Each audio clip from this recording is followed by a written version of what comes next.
नाज़रीन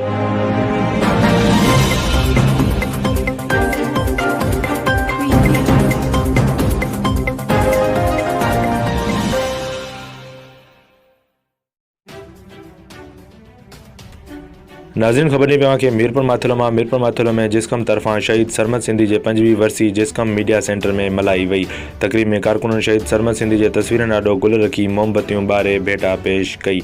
उन मौके ते ख़िताब कंदे जिस्कम ज़िले सदर Faqir Ramzan Kalwar, Mir Hassan Lashari, advocate Nadeem Malano, Hanif Soomro, Iftikhar Khatian, comrade Ashok Golden, Sanaullah Chachar ऐं ॿियनि चयो त शहीद सरमद सिंधी सिंध सैयद जो सचो आशिक़ हुयो, जंहिं सॼी उमिरि सिंध जी क़ौमी तहरीक खे मज़बूत करण लाइ क़ौमी गीत ॻाए झर जंग आज़ादी जो आवाज़ पहुचायो।